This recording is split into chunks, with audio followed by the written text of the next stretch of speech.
प्रभु परमेश्वर का धन्यवाद हो, हम एक बार फिर से प्रकाशित वाक्य और उसके 5वें अध्याय की स्टडी को लेकर आए हैं और आज हम सीखेंगे कि किस तरीके से 5वां अध्याय हमें बहुत सी चीज़ों को बताता है। अगर आप इस 5वें अध्याय की हेडिंग को देखेंगे, लिखा है मोहरबंद पुस्तक और मेमना। 5वां अध्याय और उसका पहला पद से हम स्टडी करेंगे। वर्स बाय वर्स हम 1 से लेके 7 पदों का अध्ययन करेंगे और पहले पद में यहाँ लिखा है कि जो सिंहासन पर बैठा था, मैंने उसके दाहिने हाथ में एक पुस्तक देखी जो भीतर और बाहर लिखी हुई थी और वो 7 मोहर लगाकर बंद की गई थी। अब यहाँ पर यूहन्ना इस दर्शन को देख रहा है कि किताब है जो आगे पीछे दोनों तरफ से लिखी गई है। दोनों तरफ से हम उसको देखते हैं कि वो लिखा गया है और जब आप निर्गमन के 34 अध्याय में जाते हैं तो हम वहाँ पर भी देखते हैं कि परमेश्वर ने सुपरनैचुरल तरीके से इज़राइलियों को 10 आज्ञाएँ दी थी। और जब हम सुपरनैचुरल तरीके से इन 10 आज्ञाओं के बारे में बात करते हैं तो ये 10 आज्ञाएँ परमेश्वर के या प्रभु यीशु के कैरेक्टर को दिखाती है और हमें बताती हैं। दानियल उसका 12 अध्याय 8 से लेकर 10 पदों के अंदर भी हम एक मोहरबंद पुस्तक को देखते हैं और हम ये देखते हैं कि वो एक निर्धारित समय है, उसको खोलने का ठहराया गया है, उससे पहले उसको खोलने के लिए मना किया गया था। फिर यहाँ पर हम देखते हैं कि वो 7 मोहर लगाकर बंद की गई, जो 7 नंबर है वो परफेक्शन को दिखाता है। ये सारी बातें एंड टाइम्स के लिए हैं प्रयोग और परमेश्वर के राज्य को लाने के लिए आज के समय में ये सब बातें निर्धारित की गई हैं। यदि आज के समय में आप प्रकाशित वाक्य का अध्ययन करेंगे, तो आप पाएँगे कि वो मोहरबंद पुस्तक, ये 7 मोहरें, ये सारी चीज़ें स्टेप बाय स्टेप आगे बढ़ती चली जा रही हैं। लेकिन इस बात का ध्यान रखिएगा कि जब हम इसको अध्ययन कर रहे हैं 1 से लेकर 5 अध्याय तक, तो योना यहाँ पर वो देख रहा है जो परमेश्वर भविष्य में उसको करके दिखाने वाले हैं कि ऐसा होगा। अभी ये चीज़ें घटित नहीं हुई हैं, लेकिन ऐसा होगा। लेकिन जब आप आगे पढ़ेंगे तो मोहरें, तुरहियाँ, ये दोनों, ये 2 जो चीज़ें हैं ये इंटरकनेक्टेड हैं और ये आगे-पीछे ज़रूर हो रही हैं, लेकिन ये बात निश्चित है कि ये होगी और हम उस समय में एंटर कर चुके हैं। फिर हम देखते हैं यहाँ पर दूसरे पद के अंदर प्रकाशित वाक्य 5:2 में लिखा हुआ है, फिर मैंने एक बलवन्त स्वर्गदूत को देखा जो ऊँचे शब्द से ये प्रचार करता था कि इस पुस्तक को खोलने और उसकी मोहर तोड़ने के योग्य कौन है?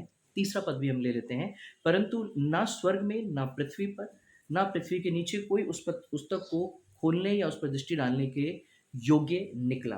अब यहाँ पर एक स्वर्गदूत देखते हैं। ये स्वर्गदूत बहुत यूनिक स्वर्गदूत है और इस किताब को खोलने के लिए एक व्यक्ति की खोज की जा रही है कि कौन है जो इसको खोलेगा, कौन है जो इस पुस्तक को खोलकर जो है हमें इन सारी बातों को जो होने वाली है, इनके ऊपर हमें चताएगा और बताएगा। और फिर यहाँ लिखा हुआ तीसरे पद में लिखा, परंतु ना पृथ्वी पे कोई ऐसा जन नहीं मिला। लेकिन ज़कर्या, जब आप उसका 12वां अध्याय 1 और 2 पद पढ़ते हैं, तो हम इस बात को देखते हैं ज़कर्या के अंदर। मैं आपके सामने पढ़ देता हूँ, क्योंकि हम लोग स्टडी मोड में हैं, तो अच्छा है कि अगर हम परमेश्वर के वचन को खोलें, हम सीखें। और बहुत ही सुंदर किताब है ज़कर्या और उसका 12वां अध्याय मैं आपके सामने पढ़ता हूँ। हम इसको ज़रूर अध्ययन करें, बहुत अच्छी किताब है ज़कर्या की। और 1 और 2 पद में लिखा है, इज़राइल के विषय में यहोवा यूँ का ये कहा कि यहोवा जो आकाश का तानने वाला, पृथ्वी की नींव डालने वाला और मनुष्य की आत्मा का रचने वाला है, उसकी ये वाणी है। यानी परमेश्वर ही है जो सब कुछ को रचने वाला, सब कुछ को बनाने वाला, सब कुछ को ठहराने वाला परमेश्वर है और सब कुछ नया करने वाला परमेश्वर है, नया परमेश्वर के राज्य के लिए। और यहाँ पर हम देखते हैं कि जब आगे आप पढ़ेंगे तो परमेश्वर का वचन बताता है कि किस रीति से यरूशलेम को लड़खड़ाया जाएगा। ज़करिया की किताब में जब हम पढ़ते हैं, इसलिए अगर आपको शायद नहीं पता होगा कि अभी फरवरी और मार्च के अंदर इज़राइल ने इस बात की घोषणा करी है, इस बात के विषय में कहा है कि वो थर्ड टेम्पल बनाने जा रहे हैं। लेकिन वो थर्ड टेम्पल परमेश्वर की इच्छा या परमेश्वर की आज्ञा के अनुसार नहीं होगा। वो थर्ड टेम्पल जो बनेगा वो इनकी स्वयं की इच्छा से होगा और वहीं से हम देखेंगे कि किस तरीके से पूरा संसार कंट्रोल होगा, किस तरह से चीज़ें होंगी। वो विषय बात का है, जब हम आगे के चैप्टर में जाएँगे, तो उन चीज़ों को हम पढ़ेंगे। इसके साथ जब हम तीसरा पद भी जब हम पढ़ते हैं, प्रकाशित वाक्य के तीसरे पद के अंदर जब हम आते हैं, 5वें अध्याय का तीसरा पद आप मेरे साथ निकाल सकते हैं। यहाँ लिखा है, परंतु ना स्वर्ग ना पृथ्वी पे, जैसा मैंने आपसे कोई भी उसमें नहीं मिला। फिर जब चौथे में जाते तब मैं फूट-फूट कर रोने लगा, क्योंकि उस पुस्तक को खोलने या उस पर दृष्टि डालने के योग्य कोई नहीं मिला। और यहाँ पर देखते हैं कि यहाँ कोई नहीं था, केवल रोने रोने का जो कारण था, वो ये था कि इस पुस्तक को खोलने वाला कोई नहीं था। लेकिन जब हम 5वें पद के अंदर आते हैं, लिखा है, इस पर उनमें से एक प्राचीन ने मुझसे कहा कि मत रो। मैं बाइबल से पढ़ रहा हूँ इस समय, मत रो। देख, यहूदा के गोत्र का वो सिंह जो दाऊद का मूल है, इस पुस्तक को खोलने और उसकी 7 मोहरों को तोड़ने के लिए जयवंत हुआ है। यानी एक बात लिखिए कि यहाँ वो जयवंत हुआ है, उसको खोलने के लिए एक जयवंत हुआ है और वो कौन है? द रूट ऑफ डेविड से जो आ रहा है और वो है प्रभु यीशु मसीह। प्रभु यीशु मसीह थे जिन्होंने इसको खोला है और कई लोगों के पास आज नया जीवन नहीं है प्रिय।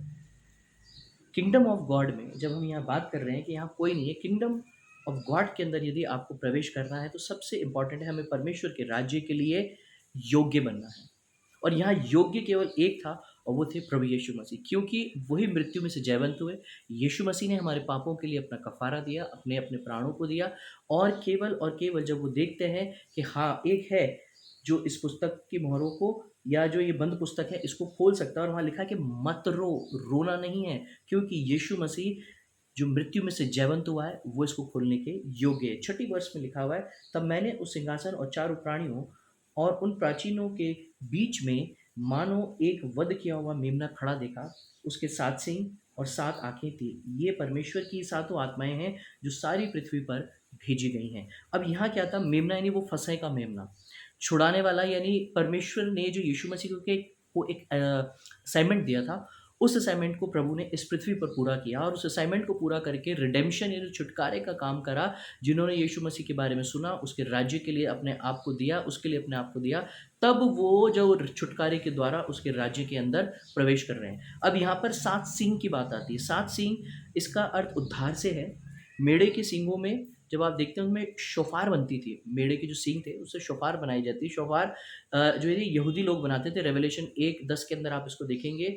ये जो शोफार का जो मतलब है इसका अर्थ होता है बदलाव, एक परिवर्तन लाना, इम्प्रूवमेंट लाना। यानी आप उद्धार पाने के बाद एक व्यक्ति में इम्प्रूवमेंट जो होता है या जो आना चाहिए वो बहुत लाज़मी है, वो बहुत ज़रूरी है। इसलिए मत्ती 5:48 के अंदर परमेश्वर वचन कहता है कि उद्धार का जो वास्तविक अर्थ है वो है सिद्धता की ओर बढ़ना या सिद्ध हो जाना। फिर हम यहाँ देखते हैं 7 आँखें। 7 आँखें परफेक्शन को बताती हैं, इंटेलिजेंस को बताती हैं। और जब हम देखते हैं 7 आत्माएँ जो हमें यशायाह के अंदर भी मिलती हैं कि ये परमेश्वर की बुद्धि का आत्मा है, ज्ञान का आत्मा है, समझ, हर तरह हम वहाँ देखते हैं परमेश्वर की आत्मा हमें मिलती है। अब सबसे इम्पोर्टेंट क्या? सबसे इम्पोर्टेंट ये है इन सातों जब हम इसको पढ़ते हैं उसने 7वें पद को जब हम देखते हैं लिखा, उसने आकर उसके दाहिने हाथ में जो सिंहासन पर बैठा था वो पुस्तक ले ली। अब ये पुस्तक ले ली गई है। अब 8वें पद से इस बात के विषय में खुलासा होगा कि जब ये ले ली गई है तब क्या हुआ है? तब किस तरह की घटना हुई है? यहाँ हम देखेंगे कि जो तुरहियाँ हैं और जो सारी चीज़ें वो किस रूप में कार्य कर रही हैं, किस रूप में आगे बढ़ेंगी। सो आप मेरे साथ कनेक्ट रहें। हम इस स्टडी को अभी 1 से लेकर 7 पद में हमने इस बात को देखा कि केवल यीशु मसीह ही वो उद्धारकर्ता परमेश्वर है जो इस मृत्यु पे जयवंत हुआ, पृथ्वी पे जयवंत हुआ। पहला आदम वो सब कुछ नहीं करा, लेकिन द्वितीय आदम ने वो सब कुछ, जो दूसरा आदम था उसने वो सब कुछ करके दिखाया, हमें परमेश्वर के राज्य में प्रवेश कराया। और परमेश्वर आज भी अपनी बाहें फैलाए आपके लिए, मेरे लिए खड़ा है।